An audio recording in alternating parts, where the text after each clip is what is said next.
2001. októberi megjelenése óta az iPod pályája üstökösként ível fölfelé. Mostanra több mint 70 milliót adtak el belőle világszerte. Elmeséljük, hogyan változtatott meg egy egész iparágat, és miként lett belőle kulturális jelenség. Onnantól, hogy Steve Jobs visszatért a céghez, amelynek társalapítója volt. Köszönöm szépen. Az ötlet születésén Az Apple számára a zene volt a tökéletes szintézis. és az idegtépő fejlesztésen át A 8 hónapos fejlesztési időszak rettenetesen feszült volt. az egyszerű, véletlen szerencséig, amelynek köszönhetően az iPod szórakoztató kütyűből ikonná vált. Egyetlen cég sem foglalkozott azelőtt a fülhallgató színével, de egyszer csak szimbólummá vált. Az emberek azt kérdezgették, mi ez? Íme az iPod története belülről.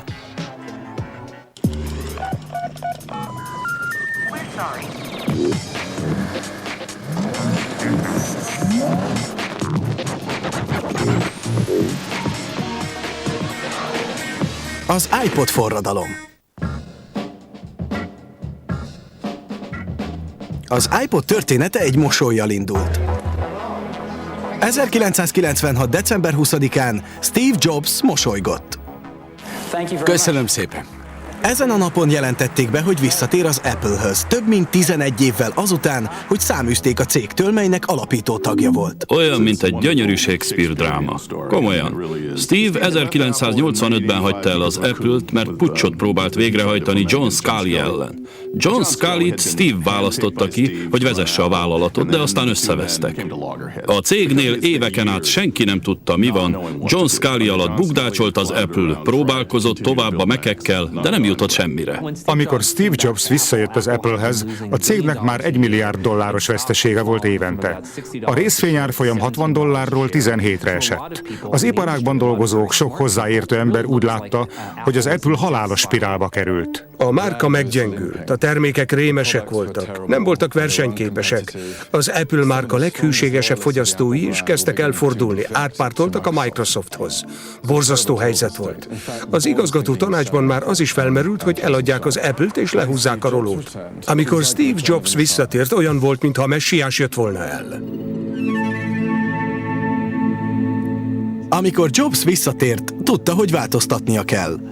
Azzal kezdte, hogy visszanyeste az Apple túlburjánzott termékskáláját. Az áldozatok között volt a Newton, amivel az Apple a PDA piacra próbált betörni. Szóval amikor Steve visszajött az Apple-höz, első dolga az volt, hogy leállította a Newtont. A Newton egy kézi számítógép volt, amit még régebben Scully tervezett. Kézírás felismerő is volt benne. A maga módján elég jó volt, de nem Steve kezenyomát viselte, hanem John Scullyét. Erre nem volt hajlandó nagy pénzeket áldozni.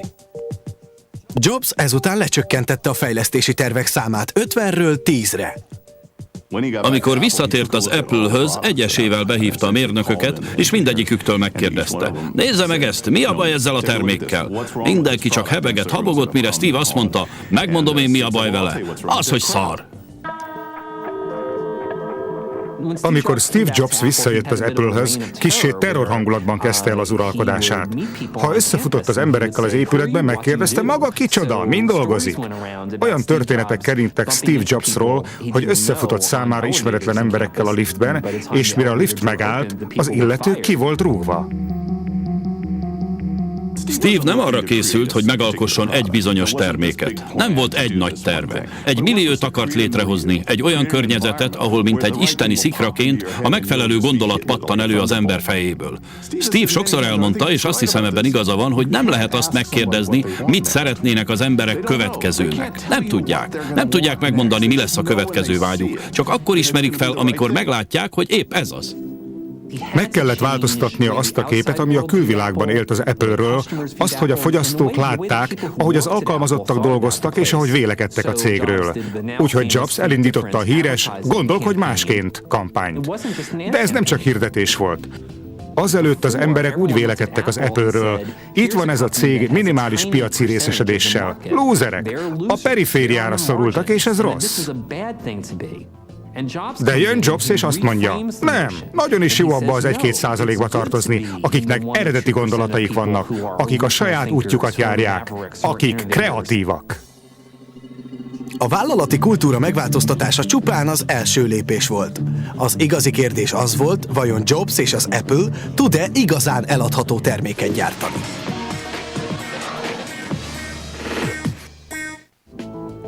Amikor 1996-ban Steve Jobs visszatért az Apple komputerhez, gyorsan új imást teremtett a cégnek és átformálta a vállalati környezetet.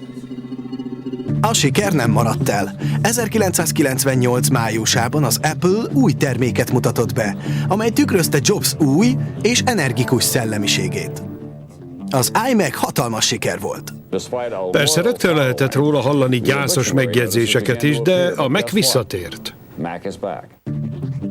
Úgy tűnt, a színes, mindent egyben számítógép tökéletesen illik a fiatalok és a fiatalosak új digitális életstílusához. Az Apple mindössze 45 nap alatt 300 000 iMac-et adott el. Látványos bemutatkozás volt. Olyan jól néz ki, az ember szinte nyalogatná.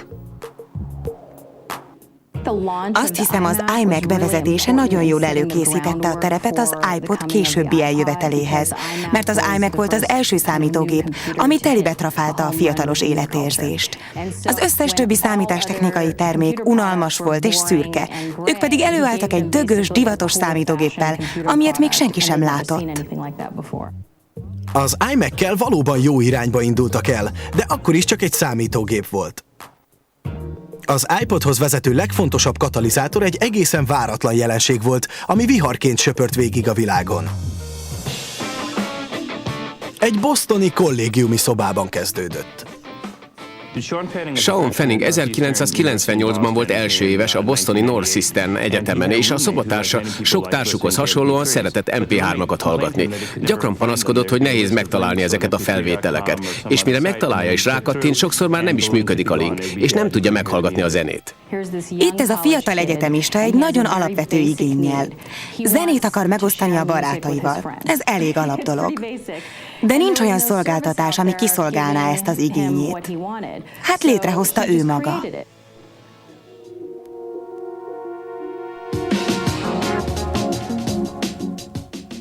Sean Fanning feltalált egy olyan programot, amivel a felhasználók az interneten keresztül oszthatták meg egymással MP3 fájljaikat. Saját internetes nevét adta neki, ez lett a Napster. Amikor Sean elkészítette a programot, alapvetően a barátainak szánta, akik aztán továbbadták az ő barátaiknak, azok meg még tovább. Úgyhogy az 50 felhasználóból lett 1000, egy hét múlva 2000, és így hatványozódott tovább. Azt hiszem, a hónap végére már 10 000 felhasználónál tartottunk. A Napstert egy éven belül világszerte 60 millióan használták. Így lett a történelem leggyorsabban növekvő vállalata, és a zenekiadók első számú közellensége. A zeneipar halálra rémült a Napstertől. Hónapokig nyomoztak utána, mielőtt beperelték. Volt egy megbeszélés, ahol jelen volt minden fejes a kiadóktól, köztük Hillary Rosen, aki azt mondta, csináljunk egy kis bemutatót. Több lemezkiadótól voltak ott emberek, az iparág legrangosabb képviselői. És ott ültünk legalább 3/4 órán keresztül, és mondták a címeket az egészen ismeretlenektől a legnagyobb slágerekig. Mindent, ami az eszükbe jutott. És minden egyes szám, amit mondtak, ott volt fenn valahol a Napsteren. Azok az emberek úgy mentek ki a szobából, mint akit orba vágtak. A Szövetségi Bíróság ideiglenes végzést fogadott el a Napster ellen, amit a zenekiadók pereltek be, amiért megsérti a zenészek szerzői jogait azzal, hogy ellopja a számaikat. A zenekiadók sikeresen elérték, hogy a Napster megszűnjön, de egy dolog teljesen világossá vált. Elkezdődött a digitális zene forradalma. Steve Jobs felfigyelt rá. Miután Steve és vezetőtársai felfogták, hogy mi történik a zenével az interneten, tudták, hogy eddig kihagytak egy lehetőséget. Foglalkoztak fotókkal, filmekkel, de csak az iMac második generációja volt már képes arra, hogy CD-t írjanak, vagy hogy zenét hallgassanak rajta. Steve tudta, hogy a Napster óriási siker. Kereste a módját, hogyan lehetne dalokat és zenét kezelni. Azt akarta, hogy az Apple használóknak legyen olyan eszközük, amivel megtehetik azt, hogy berakják a CD-jüket a Macbe, beolvassák, aztán visszahallgatják a dalokat. Az Apple talált egy olyan céget, amiben lényegében korábbi Apple-ösök voltak. Nekik volt egy SoundJam nevű programjuk. Ezt átvették, és pár hónap alatt átalakították egy teljesen Mac-es kinézetű programmá. Ez lett az iTunes. 2001. januárjában a Macworld Expón Jobs maga lépett a színpadra, hogy bemutassa az iTunes-t, az Apple zenelejátszó szoftverét. Ezzel a cég megtette első lépését a digitális zene birodalmában. Steve Jobs előadása olyan volt, mint egy Rolling Stones show. Köszönöm, hogy eljöttek. Az évek során az ember láthatott már többet is, de egyet sem hagyott volna ki. 2001-ben eljött a megkiállításra, és elhozta az iTunes-t, ami az első Macintosh-os zenelejátszó volt. Ez aztán tényleg túltett mindenen, amit egy lejátszó tudhatott. Sokkal szebb volt. Sokkal könnyebb volt használni, mint bármi mást eddig Macintosh-on, de persze Windowson is, és rögtön látszott, hogy az Apple komolyan beleásta magát a digitális zenei világba. A lényege csak is a zene. Steve számára a zene természetes dolog volt. Tökéletes szintézis az Apple számára, mert Steve megértette, hogy a zene ott van a génjeinkben. Úgy értem, legyünk őszinték, a számítógép az olyan 20. századi dolog. Püföljük a billentyűzetet, nézzük a képernyőt, ez nem egy ösztönös ősi dolog. A zene viszont igen. A kezdetektől ott volt az emberrel, már a dzsungelben, a dobokon is. Úgyhogy olyan dolog volt ez, amihez, ha ügyesen nyúl hozzá, össze tudja házasítani a digitális világot ezzel az ősi és ösztönös dologgal. Ez a digitális és ősi dolog aztán egészen átalakította az Apple-t, de a változáshoz több kellett az iTunes-nál. Az iTunes-szal fájlokat lehetett mozgatni és rendszerezni a számítógépen. De mit akart az ember valójában? Azt, hogy szabadon mozoghasson a dalokkal. Senki nem akarja magát az íróasztalhoz láncolni. Steve felismerte ezt és elküldte az embereit, nézzenek körül az MP3 piacon. De semmi olyat nem találtak, amely bármelyiküknek tetszett volna. Valóban mindegyik vacak volt. Volt egy flash alapú a Diamondtól, a Rio. Volt az Eiger MPM-en, az első MP3 lejátszó. Volt egy merevlemezes lejátszó a Compacttól, de mindegyik drága volt, és az emberek nem is nagyon tudtak róluk. Az volt az érdekes, hogy az az elektronikai cég, aminek mindenképpen fel kellett volna figyelnie rá, a Sony kihagyta ezt a labdát. A Sony, ami a legelső hordozható zenelejátszót készítette, amiből világsiker lett, totálisan lemaradt erről a piacról. Amikor a Napster kinyitotta az ajtót mindenkinek, aki ebben az iparágban van, azt kellett volna mondania, atyaég, ez hatalmas lehetőség, hogyan szolgáljuk ki ezt a közönséget? Steve tudta, hogy a Sony-nak nincs ilyen terméke. Azt gondolta, akkor itt van egy jó lehetőség. Csinálhatnánk valami sokkal jobbat, mint ami a többieknek van. 2001 elejére az Apple vezetősége úgy döntött, belépnek az MP3 lejátszók piacára. Egy független mérnök, Tony Fadell ugyanezen gondolkodott. Az Apple akkoriban azt kereste, hogy tudna bejutni az MP3 lejátszók piacra, és akkor jött ez a független beszállító Tony Fadell. Dolgozott már a Philipsnek és a General Magicnek, kézikészülékeket fejlesztett nekik. Az ő ötlete egy olyan merevlemezes MP3 lejátszó volt, ami egy internetes áruházhoz kapcsolódik. Az Apple MP3 lejátszót akart készíteni, mert szerintem Steve már eldöntötte, hogy ez termékeny terület. És ott van ez a Tony Fadell nevű fickó, akinek meg van egy ötlete. A fiúk az Apple-nél azt mondták, megcsinálhatjuk mi magunk. Ugyanúgy, ahogy az iTunes-t a SoundJamből indítottuk el. Felövezhetjük ezt a saját varázsunkkal, és akkor sokkal kevesebb idő kell hozzá. Még ugyanabban a hónapban, amikor az iTunes elindult, Steve Jobs fontos döntést hozott. Szigorú titoktartás mellett felállított egy csapatot, hogy fejlesszék ki az iPodot. Jobs szinte lehetetlen határidőt szabott. Azt akarta, hogy a készülék kész legyen az ünnepekre. Addig már csak 9 hónap volt. Az Apple iPod fejlesztésére 9 hónapot kaptunk, ami rettenetesen szoros volt. Nem voltak pizzapartik. Szombat-vasárnap is bementünk, egész héten dolgoztunk. Nagyon szorított az idő. Körülbelül 1 hónapja ment a munka, amikor elrepültünk Cupertinóba, hogy találkozzunk az Apple-ösökkel. Talán 1 tucat Apple fejes ült ott a szobában. Tony Fadell beviharzott és azt mondta: emberek, ez az a terv, amitől újjászületik az Apple. 10 év múlva zenei vállalkozás lesz, nem számítástechnikai. Eleinte Steve Jobs nem volt annyira benne, csak amikor már kezdett összeállni.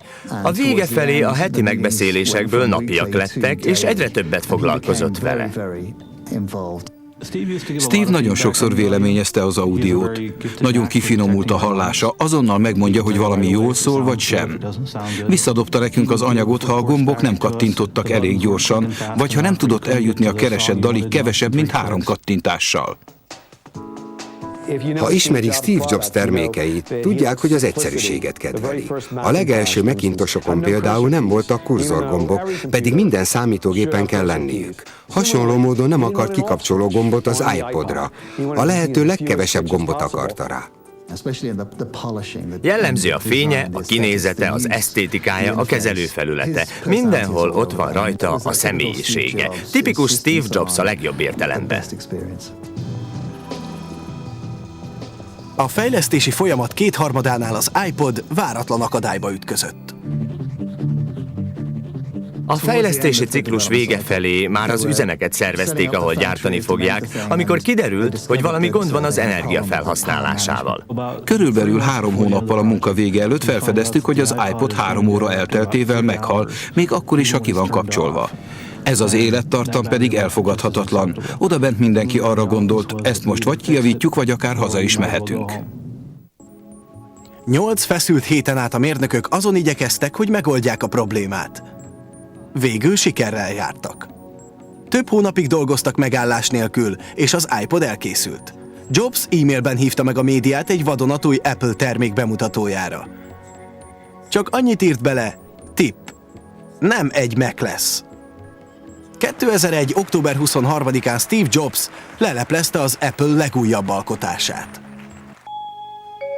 Az iPod bemutatása Steve újabb nagy pillanata volt. Megjelenik, és azt mondja: tudják, van itt valami újdonság, amit ma megismerhetnek, de egyelőre még nem mutatom meg. És sétál fel alá a színpadon, egyre csigázza az érdeklődést, aztán a zsebébe nyúl, és előhúzza az iPodot. Íme itt van.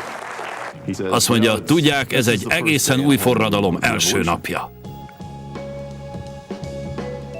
Ez a fantasztikus kis eszköz 1000 zeneszámot tárol, és belefér a zsebembe. A terem zsúfolásig volt újságírókkal, akik csak néztek és azt kérdezgették: mi ez? Senki nem tudta, mire készül. Senki nem számított arra, hogy egy MP3 lejátszóval állnak elő.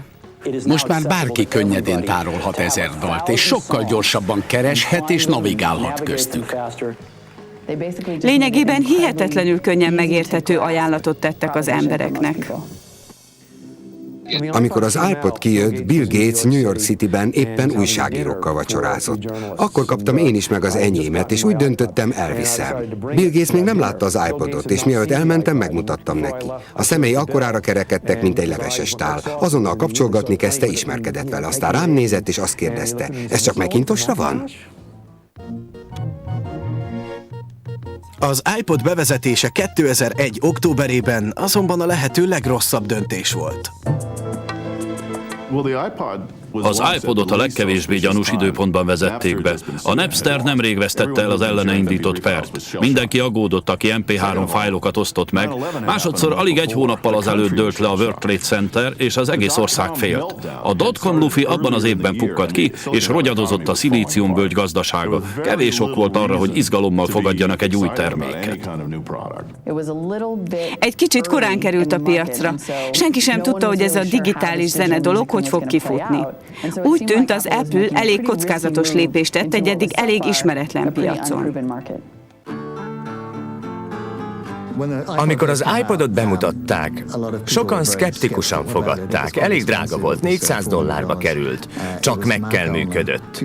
Azt mondják, az iPod az Inkább pénzelek otthoni diszkeket rövidítése, amivel a CD lejátszókra utaltak. A kezdeti kritikák ellenére az iPod azért tudott valamit. Volt néhány dolog, amivel az iPod kifejezetten kiemelkedett a tömegből. Az egyik a kiemelkedő integrációja az iTunes-szal. Az Apple olyan színvonalasan hangolta össze a szoftverrel, ahogy szinte senki másnak nem sikerült. Amikor az iPod kijött, még egyáltalán nem volt a legjobb lejátszó. Még a legnagyobb tároló képességű sem. Nem is volt a legolcsóbb, de volt benne valami nagyon divatos. Mint egy ékszerdarab. Gyönyörű volt. Az egy dolog, ha egy ilyen eszközön ott van egy csomó szám, mert mi haszna, ha az ember nem találja meg, amit keres. A versenytársaknál lehetett előadó és album szerint keresni, de ha egyszer eljutottunk a dalok listájához, végig kellett kattingatni az egészet. És ha ott van 5000 szám, vagy még több, akkor nem működik. Az iPoddal görgetni lehet a listát, ami aztán begyorsul.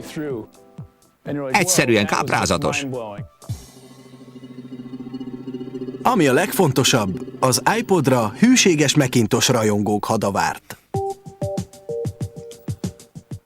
Az Apple olyan előnnyel indult, ami más márkáknál szinte nincs. Hihetetlenül hűséges vásárlói vannak. Úgyhogy amikor az iPod megjelent, ez a csoport lelkesen csapott le rá. Újabb fantasztikus alkalom volt, hogy a barátaiknak dicsőíthessék a márkát, vagy bárkinek, aki meghallgatja. A műszaki termékek néha annyira műszakiak, hogy sosem kerülnek ki az átlagfogyasztók világába. Az iPod vevői legelőször a Mac lojalisták közül kerültek ki. Ebben a csoportban pedig voltak olyan befolyásos közösségek, melyek segítettek elindítani a párbeszédet. Őket nevezem kulturális kreatívoknak. Egy termék felkeltheti az érdeklődést a divat, az autók, a zene, vagy akár a sport világában. Annyi területe van a kultúrának, ahová a megfelelő embereken át be lehet jutni, és aztán egész lavinát lehet elindítani. Az iPoddal pontosan ez történt. Az első 2 hónapban az iPod körülbelül 125 000 ember kezébe és fülébe jutott el. Sokan közülük az egész világ trend meghatározói voltak. Ez fontos volt, de még nem elég. Némi szerencse is kellett ahhoz, hogy a világ többi része is felfigyeljen rá.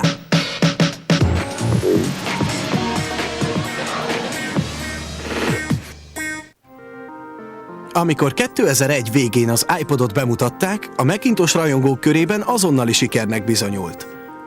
De egy egészen jelentéktelennek tűnő design elem volt az, ami igazán trendivé tette ezt a kis elektronikai eszközt.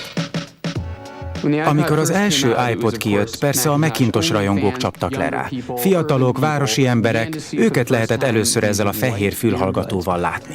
Fehér fülhallgató. Egyetlen cég sem törődött azelőtt a fülhallgató színével. De ez egyszer csak szimbólummá vált. Az emberek azt kérdezgették. Mi ez? A fülhallgató azért lett fehér, mert a lejátszó is az volt. Azt akarták, hogy egyforma színük legyen.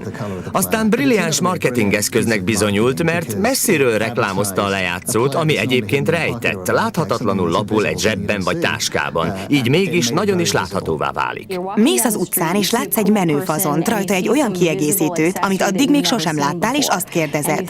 Mi lehet ez? És ez a srác miért viseli? Aztán látod megint, és egyszer csak rájössz, hogy mindenki, akin látod, olyan jó külsejű menőfazon. És akkor már te is akarsz egyet, része akarsz lenni a közösségnek. Az Apple is felfigyelt erre, hogy a menők hordanak fehér fülhallgatót, és elkezdték használni a hirdetéseikben. És a fehér fülhallgató hőssé vált. Ez lett az az ikon, ami azt mondta, ezek vagyunk mi, és ha neked is van, hozzánk tartozol. Az iPodnál az üzenet már nem csak a vállalat felől érkezett, hanem attól a menő DJ-től is, aki a buliban használta. Vagy a divattervezőtől, aki egy sor kiegészítőt tervezett az iPodhoz. Ez adta meg igazán a legitimációját. Az iPod növekvő népszerűségére a média is felfigyelt, és ki is használta. A kis fehér kütyűnek hírértéke lett. Cikkek születtek az ismert emberek kedvenc zenéiről, és tévéműsorok táplálták tovább a növekvő iPod mániát. A digitális lejátszók eladása idén várhatóan eléri a 10 milliót. A meghatározó azonban az ország szívében is az iPod a jellegzetes fehér fülhallgatójával. Hamarosan Steve is felismerte, hogy az Apple már nem számítástechnikai cég, hanem médiavállalat. Sőt, azt hiszem, azt mondta, az iPod fogja hozni a bevételük több mint 50%-át. Steve már tudta, hogy ez az a farok, ami csóválni fogja a kutyát. Csupán másfél év telt el az iPod bevezetése óta, és a fehér fülhallgatósok törzsének már közel 1 millió tagja volt. Az iPod jelenség meggyökeresedett. Miközben az eladások tovább növekedtek, Steve Jobs figyelme a digitális zene eladás felé fordult. A kiadók legyőzték a Napstert, az MP3 óriást, de azt már nem tudták, hogyan értékesíthetnék a zenéiket online. Miután kiperelték a Napstert a csatasorból, a lemezkiadók védekező állást vettek fel. A közönség digitális zenét akart, és a zeneipar csak azt hajtogatta, nem. Arról soha nem készült pontos statisztika, mekkora veszteséget okozott maga a Napster. De körülbelül 3 év alatt az iparág éves eladásainak összege közel 15,5 millióról 12,5 millió dollárra csökkent.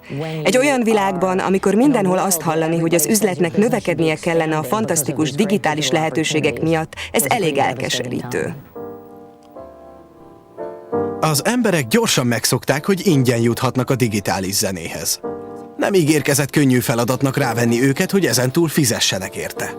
Senki sem tudta igazán, milyen disztribúciós modell volna működőképes. A letöltéseket áruljuk, vagy az albumokat, vagy esetleg szedjünk előfizetési díjat. Az a pár cég, amelyik az előfizetést választotta, nem ment valami jól. Miközben a lemezkiadók és a műszaki cégek a különböző ötleteket vitatták meg, Steve Jobsnak volt már egy terve. Egy internetes zeneáruház, ahol minden lemezkiadó összegyűjtött több millió dalát meg lehet vásárolni. A felhasználók megvennék és egyszerűen letöltenék őket az iPodjukra.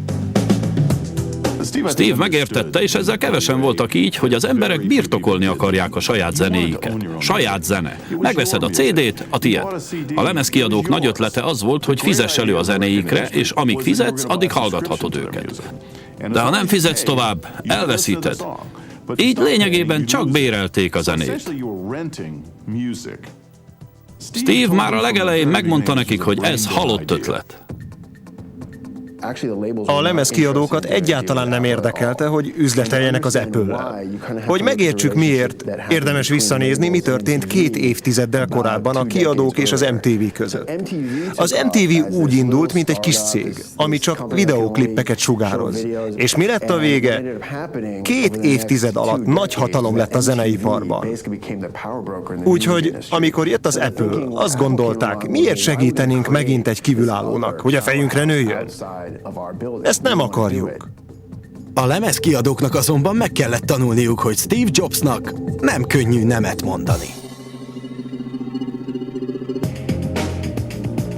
Szerintem a lendülete, a karizmája, ahogy eladta az ötleteit, nagyon sokat számított. Olyan próféta volt, amilyen egyetlen hasonló cégnél sem volt. A Microsoft például az alelnökeit küldte el a kiadók találkozóira. A számítástechnikai iparban nem sok vezető van, akivel művészek hajlandók leülni beszélni. De Steve mindenképpen találkozni akart velük. Steve annyira szívén viselte a lemezkiadókat, és hogy megszerezze a zenéket az iTuneshoz, mindig átrepült Burbankbe, hogy beszélhessen a kiadók vezetőivel. Törzsutas lett már a járaton. Steve Jobsnak olyan személyisége volt, olyan karizmája és olyan neve, hogy megtalálta az utat azokhoz, akikhez másnak nem sikerült. Eljutott például Dr. Drehez, a rapperhez, és meg tudta győzni, hogy letölthetővé kell tennie a dalait az iPod és az iTunes világán keresztül. A lemezkiadókat érdekelte volna Jobs elképzelése, de volt egy bökkenő. Jobs egyesével akarta árulni a dalokat 99 centért darabját. Néhány kiadó és a hozzájuk tartozó művészek azonban ragaszkodtak ahhoz, hogy teljes albumokat adjanak el. A lemezkiadók nem annyira hittek abban, hogy Steve-nek működőképes modellje van a dalok árusítására, ő viszont biztos volt benne. Azt mondta nekik, ezt akarom csinálni, de csak úgy vagyok hajlandó, ha hagyjátok, hogy szétszedjem az albumokat. A YouTube például azt mondta, nem, Mi koncepcióalbumokat alkotunk, azt akarjuk, hogy az egészet add el. Steve, Bono és The Edge sok időt töltöttek együtt, és Steve végül meggyőzte őket, hogy próbálják meg. Az már ismert, hogy ezután Bono és a U2 lett az iPod egyik legnagyobb reklámozója. 2003. április 28-án, miután hónapokig birkózott igazgatókkal és zenészekkel, az Apple végre elindíthatta az iTunes zeneáruházat. Több mint 200 000 dal volt benne az 5 legnagyobb lemezkiadótól. Az ötlet végül valósággá vált.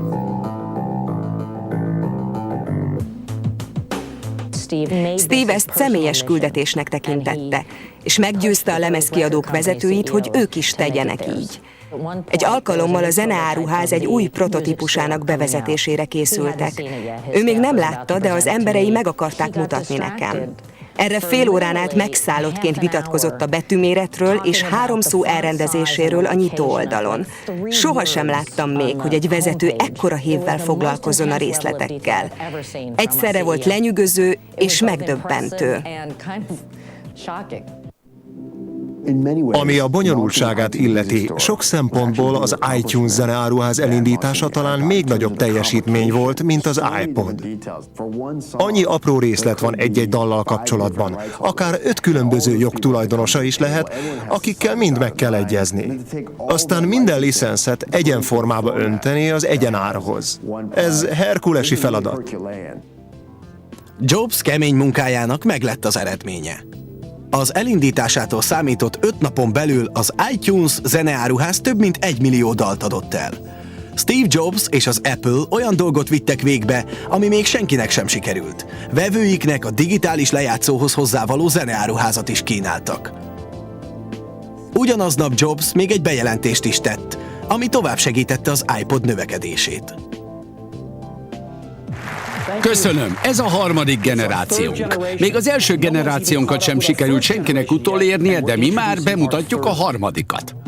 Ez volt az első iPod, ami teljes mértékben PC-kompatibilis volt. Most már mindenki, akinek számítógépe volt, használhatta az iPodot. Az iPod a megrajongóknak készült, akik közt hatalmas siker volt. Steve Jobs hagyta egy kicsit ülepedni. Hagyta, hogy nőjön a kereslet, nőjön az érdeklődés, nőjön a média felhajtás. És amikor az Apple elkészítette a Windows-kompatibilis változatot, az emberek 100 milliói próbálhatták ki, akkor lett igazán iPod őrület.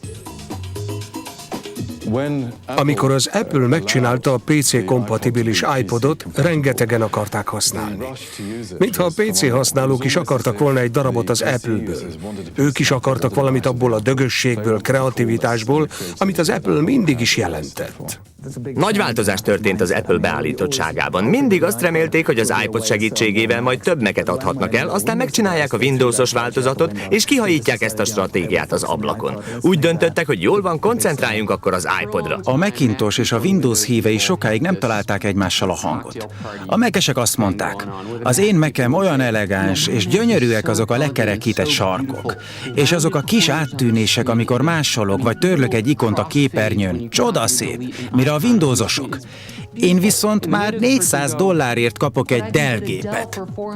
Teljes mellébeszélés. Egyáltalán nem értik egymást. Baloldal, jobboldal. Mercedes, BMW. Totális meg nem értés. A nagy dolog az, hogy az iPodon keresztül bemutatták a PC tulajdonosoknak, mekkora öröm az, ha van valamink, ami mindig megbízhatóan is jól működik, és közben még szép is. Az iPod 2 év alatt $1 milliárd üzletnek bizonyult. Ez figyelemre méltó. 2004 nyarán a Newsweeknél felismertük, hogy az iPod sokkal több, mint egy árucikk. Kulturális jelenséggé vált. Úgyhogy címlapsztorit csináltunk belőle. Később kiderült, hogy Steve Jobs is észrevette ugyanezt. Elmesélte, hogy pár hónappal azelőtt New Yorkban sétált, és hogy látta az arra járóknak ott a fülhallgató a fülében. Tovább ment egy sarokkal, és ott volt megint egy. Aztán megint egy, és megint egy. Akkor azt mondta magának, Istenem, meg lesz! Az iPod eladások csúcsokat döntöttek. 2004 végére az Apple 200 millió számot adott el az iTunes zeneáruházból, és több mint 6 millió iPodot. 2005-ben érzékelve a növekvő népszerűséget, Jobs agresszíven új modelleket dobott piacra, és felfrissítette a meglévő változatokat. Már minden méretű zsebhez és táskához lehetett iPodot kapni.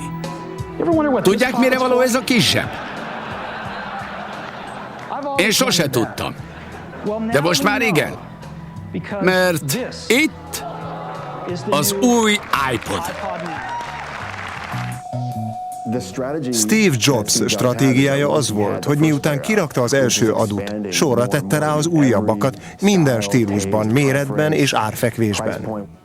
Így jól megnehezítette a versenytársak dolgát, akik nem találtak támadható rést, piaci lehetőséget, mert lényegében lefedte a fogyasztói igények teljes skáláját. Aztán 2005. októberében az Apple bemutatta az iPod 5. generációját, ami olyan funkcióval bővült, ami felől még Jobsnak is voltak kétségei. Ez volt az első iPod, ami videót is le tudott játszani. 2005. októberében az Apple olyat tett, amitől Steve Jobs azt mondta, sosem fog bekövetkezni. Videótámogatással bővítették az iPodot. Steve régóta azt mondta, hogy hordozható eszközön nézve a videó minősége sohasem lesz annyira kielégítő vagy teljes, mint amilyen a hangé. Steve Jobs nyilvánosan a videó iPod ellen volt, de azért nagy játékmester. Van olyan vélekedés, hogy azért beszélt a videó ellen, hogy videófunkció kerüljön az iPodba, és ezzel elvegye a versenytársak kedvét attól, hogy agresszíven benyomuljanak erre a területre. Ez egy létező összeesküvés elmélet. 2005-ben az Apple 4 új iPodot mutatott be 4 különböző árfekvésben. A stratégia ismét működött. Abban az évben az Apple 32 millió iPodot adott el, vagyis minden másodpercben egyet. A vállalati jelentések szerint az iPod eladások tették ki az angliai piac 40%-át, a kanadai 45%-át és az ausztrál 58%-át. És ami talán a legfontosabb, övék volt a jól jövedelmező amerikai MP3 piac 75%-a. Ha megnézzük az Apple részesedését, most már 5. éve övék a piac 3/4. Egy 30%-os részesedés bárhol hatalmasnak számít. 75% pedig egyszerűen hallatlan. És mindez azért, mert az Apple a versenytársai előtt tudott maradni. Olyan termékekkel jöttek ki, amiknek egyszerűen nem volt párja. 2006. szeptemberéig az iTunes zeneáruház már 1,5 milliárd zeneszámot adott el. Manapság ez a szám naponta több mint 3 millió. Az Apple az Egyesült Államok 5. legnagyobb zeneforgalmazója. 2006-ban pedig az iTunes-é volt az angliai digitális zenepiac 40%-a, ami 3-szorosa a sorban rögtön utána következő versenytársa részesedésének. Szögezzük le, hogy a digitális letöltés még mindig csak töredéke a CD üzletnek. A közeljövőben biztos, hogy nem fogják megelőzni a Walmartot, mert még mindig jóval több CD-t adnak el. De az a tény, hogy egyáltalán szerepelnek a listán és ott vannak a rangsorokban, mindenképpen lenyűgöző. Ha 5 évvel ezelőtt azt mondtam volna, 5 év múlva az Apple lesz az 5. legnagyobb zeneforgalmazó, valószínűleg azt mondták volna, pihenjek le. Amikor az iTunes lehetővé tette teljes játékfilmek letöltését, az indulástól számított 1 hét leforgása alatt az Apple több mint 125 000 digitális filmet adott el. Ezzel nyilvánvalóvá tette, hogy beszáll a digitális filmüzletbe is. De az iPod sikerének titka nem csupán az okos tervezésben és a hozzáértő marketingben rejlik. Ez a kis készülék úgy tűnik, igazi szenvedélyt vált ki a tulajdonosaiból.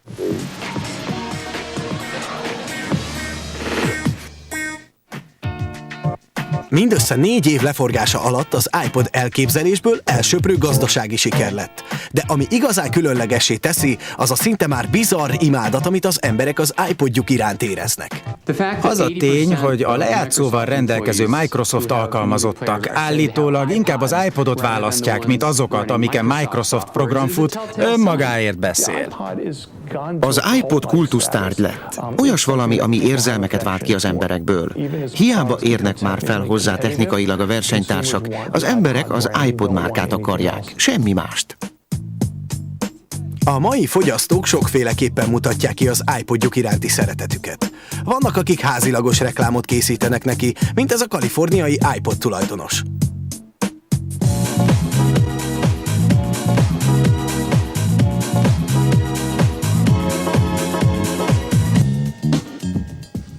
Mások fizetnek egy internetes vállalkozásnak azért, hogy a fényképükből személyre szóló iPod reklámot készítsen.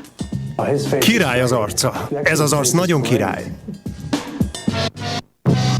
Más fanatikusok pedig iPodjukról készített fényképeket töltenek fel egy nemzetközi virtuális fotótárba. Több mint 4000 büszke iPod tulajdonos küldte el imádott fehér szerkentyűje fényképét, hogy mindenki megcsodálhassa.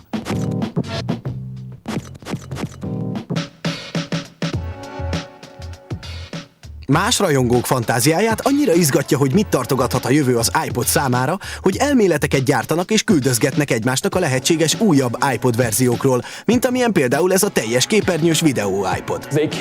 Törődnek az iPoddal, nem azzal foglalkoznak, milyen lesz mondjuk a következő HP laptop. Úgy tűnik, csak az iPod van ilyen hatással az emberekre. Világszerte több egyetemen még szemináriumokat is tartanak róla. Az iPod professzornak becézett Dr. Michael Bull például a Sussexi Egyetemen tanít. Most először az emberek maguk alkothatják meg az őket körülvevő hangzásvilágot, bárhová is mennek.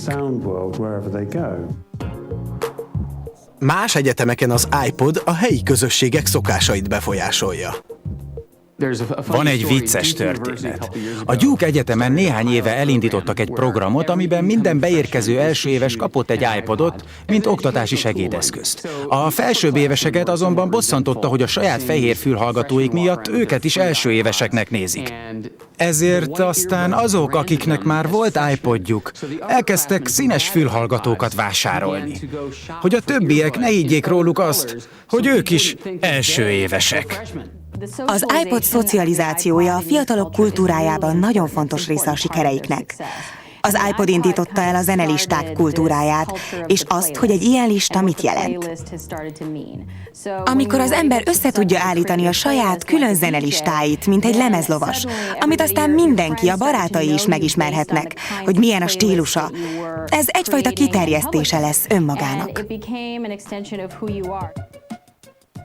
Csináltak nemrég egy felmérést, hogy mi a legnépszerűbb dolog az egyetemeken. Mindig a sör az, és minden évben a sör nyer. De a legutóbbi szavazáson az iPod megelőzte a sört, és így az lett a legnépszerűbb tárgy az egyetemeken. Az iPod iránti szeretet persze jó üzlet, és nem csak az iPod számára. Az iPodra települt iparágak 3000 különböző kiegészítőt gyártanak a készülékhez, toktól az autós adapteren át, az iPod állatkákig és dokkolókig, melyek segítségével iPodunk mindig a közelünkben lehet.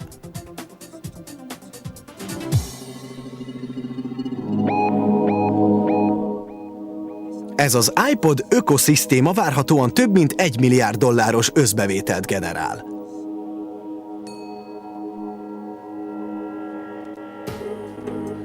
Hallottam egy elemzőt, aki azt mondta, az Apple nem fogja tudni fenntartani a piaci részesedését ezzel az iPoddal. Szerintem téved.